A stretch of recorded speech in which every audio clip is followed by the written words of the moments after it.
आज की कहानी का नाम है राजा सत्यदेव का न्याय। कहानी शुरू करने से पहले आप सभी से अनुरोध है कि जल्दी से हमारे इस चैनल को सब्सक्राइब कर लें और बेल आइकन को भी प्रेस कर दें ताकि हमारे सारी वीडियोस आप तक तुरंत पहुंच सकें। तो चलिए शुरू करते हैं आज की कहानी। विक्रम ने एक बार फिर बेताल को पेड़ से उतारा और अपने कंधे पर लाद कर चल पड़ा। बेताल ने रास्ता काटने के लिए विक्रम को एक नई कहानी सुनानी आरंभ की। प्राचीन काल में सत्यदेव नाम का राजा मगध देश में राज्य करता था। उसके राज्य में हरिभट्ट नाम का एक गरीब कवि था। एक बार उसने राजा सत्यदेव के दरबार में कविता पाठ किया। राजा सत्यदेव की पुत्री राजकुमारी प्रियंवदा भी दरबार में कविता सुनने आई थी।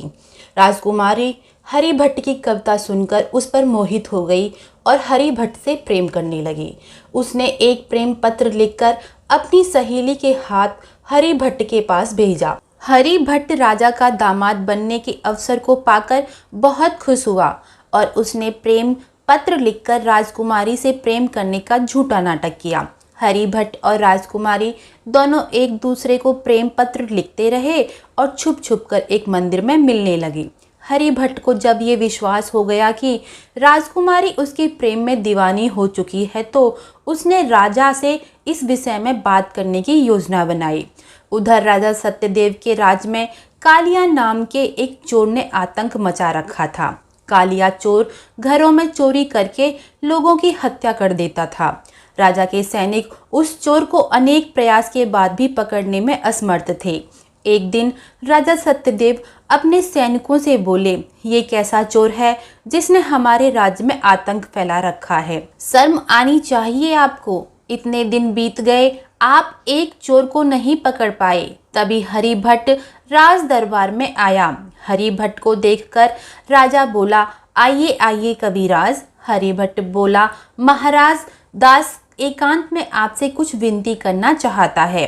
राजा सत्यदेव बोले, अवश्य।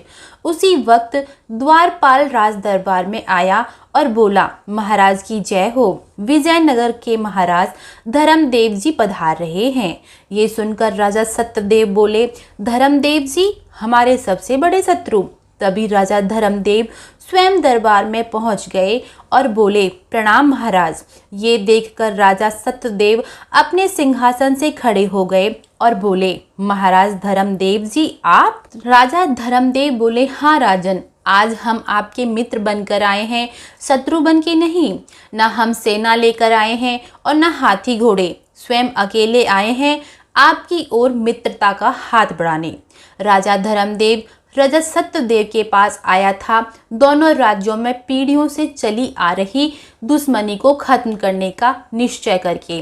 उसने दोनों राज्यों में एक दूसरे के प्रति प्रेम और सद्भावना लाने के लिए अपने सुपुत्र युवराज इंद्रजीत का विवाह राजकुमारी प्रियंवदा से करने का प्रस्ताव रखा, जिसे महाराज सत्यदेव ने हर्ष से स्वीकार कर लिया।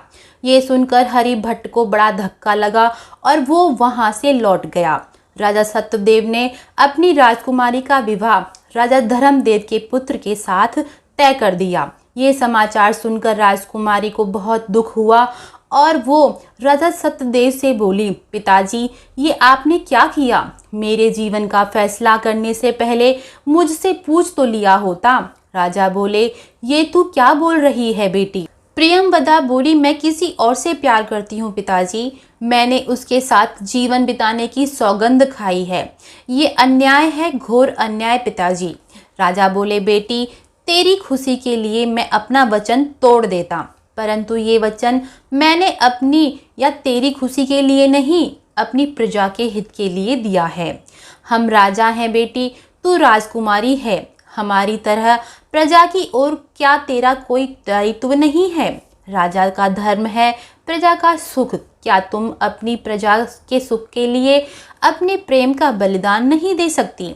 राजकुमारी रोते हुए बोली, पिताजी मुझे क्षमा कर दीजिए, मैं अपनी प्रजा के लिए अपने प्रेम का बलिदान दूंगी। उधर हरिभट्ट सोचने लगा कि ये क्या हो गया, मेरी सारी आशाओं पर वज्रपात हो गया। तभी राजकुमारी की सहेली हरिभट्ट के घर पहुंची और हरिभट्ट से बोली, आज रात के दूसरे पहर कृष्ण मंदिर में राजकुमारी ने आपको मिलने के लिए बुलाया है। हरिभट्ट बोला, उनसे कह देना हम अवश्य आएंगे। रात के दूसरे पहर कालिया चोर भी कृष्ण मंदिर में रुका हुआ था। राजकुमारी को सहेली के साथ मंदिर में आता देख कालिया चोर कृष्ण भगवान की मूर्ति के पीछे छिप गया। थोड़ी ही देर में हरिभट्ट वहां आ गया। राजकुमारी बोली, हरिभट्ट, मनुष्य कुछ सोचता है और भगवान को कुछ और ही मंजूर होता है, मगर तुम ये ना समझना कि मेरा प्यार झूठा है। मैं अभी भी तुमसे उतना ही प्यार करती हूँ। हमारे इतने से बलिदान से विजयनगर और मगध देश में चली आ रही दुश्मनी समाप्त हो जाएगी। मेरे देश, मेरी प्रजा के सामने मेरा प्यार तुच्छ है। मेरे ना कहने से भी कभी भी घोर युद्ध आरंभ हो सकता है। मुझे आशा है कि आप मेरे इस फैसले को स्वीकार करेंगे। हरिभट्ट बोला, हाँ, लेकिन एक शर्त है। कल इसी वक्त तुम अपने सारे आभूषण लाकर मुझे दे देना, वरना तुम्हारे वो सारे प्रेम पत्र जो तुमने मुझे लिखे थे तुम्हारी बारात से पहले तुम्हारे ससुर और पति के पास पहुंच जाएंगे। दिल का सौदा किया है, दाम तो चुकाने ही पड़ेंगे। एक हाथ दे, एक हाथ ले। राजकुमारी बोली, ठीक है, मैं अपने सारे आभूषण लेकर आती हूँ। हरिभट्ट बोला, और मैं तुम्हारे प्रेम पत्र लेकर आ जाऊंगा। ये सभी बातें कालिया चोर मूर्ति के पीछे बैठा सुन रहा था। कालिया चोर को हरिभट्ट पर बहुत क्रोध आया। उसने राजकुमारी की सहायता करने का निश्चय किया। कालिया चोर हरिभट्ट के घर पहुंच गया और हरिभट्ट की गर्दन पर तलवार रखकर बोला, प्रेम का व्यापार समझने वाले विश्वासघाती, मैं तुम्हारी मनसा पूरी नहीं होने दूंगा। बता, कहाँ है वो प्रेम पत्र जो राजकुमारी ने तुम्हें लिखे थे? हरिभट्ट बोला, वो गणेश की मूर्ति के नीचे पेटी के अंदर है, जाओ ले लो। चोर गणेश जी की मूर्ति को हटाकर पेटी से प्रेम पत्र निकालने लगा तो हरिभट्ट ने मौका पाकर अपनी तलवार निकाल ली और कालिया चोर पर हमला कर दिया। कालिया और हरिभट्ट के बीच तलवार युद्ध आरंभ हो गया, जिसमें कालिया के हाथों हरिभट्ट मारा गया। कालिया चोर राजकुमारी के प्रेम पत्र लेकर कृष्ण मंदिर पहुंच गया, जहां राजकुमारी अपने सारे आभूषण लेकर हरिभट्ट की प्रतीक्षा कर रही थी। कालिया ने राजकुमारी से कहा, मैं हूँ कालिया चोर। ये सुनकर राजकुमारी और उसकी सहेली दोनों डर गए। कालिया बोला, घबराइए नहीं राजकुमारी जी, आज मैं एक चोर नहीं आपकी प्रजा बनकर आया हूँ। ये लीजिए आपको वो सभी प्रेम पत्र जो आपने उस धोखेबाज को लिखे थे। ये सब किसी को बताने के लिए आज वो इस दुनिया में नहीं रहा। तभी राजा के सैनिक कालिया चोर का पीछा करते हुए वहां पहुंच गए। कालिया ने बोला, राजकुमारी जी आप छुप जाइए। राजकुमारी और उसकी सहेली कृष्ण भगवान की मूर्ति के पीछे छुप गए। सैनिकों ने कालिया चोर को पकड़ लिया और बंदी बनाकर ले गए। राजकुमारी भी अपने महल चली गई, किंतु राजकुमारी की आंखों में नींद कहाँ। वो कालिया चोर के किए को कभी भूल नहीं सकती थी। उसने मन ही मन एक फैसला किया और राजा सत्यदेव के पास पहुंचकर बोली, पिताजी, जिंदगी भी कितनी अनोखी है। एक वो था जिसे मैंने प्यार किया और एक चोर जिसने मेरी इज्जत बचाई। और राजकुमारी प्रियंवदा ने अपने पिता को सारी बात सच सच बता दी कि किस तरह कालिया चोर ने उनकी इज्जत बचाई, इस राजघराने की इज्जत बचाई।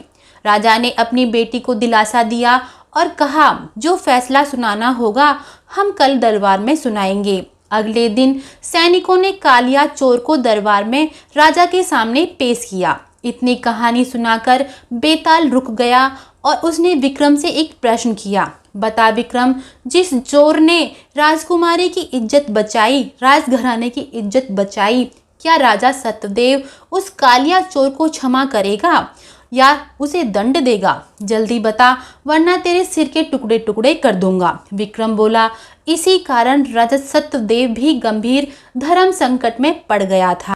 सत्य और न्याय के पथ पर चलने वाले राजा के लिए अपनी संतान के प्रति मोह ममता से बढ़कर होता है प्रजा का हित। एक पिता होने के नाते तो राजा को कालिया चोर को क्षमा कर देना चाहिए था, किंतु बेताल, वह एक पिता ही नहीं एक राजा भी है। राजा का धर्म है चोर को राज्य के कानून के अनुसार कड़े से कड़े दंड देकर न्याय की स्थापना करना। कालिया चोर ने कई चोरियां, लूटपाट और हत्याएं की थी, इसलिए कानून के अनुसार कालिया चोर केवल मृत्यु दंड का ही अधिकारी है। बेताल बोला, ठीक कहा विक्रम।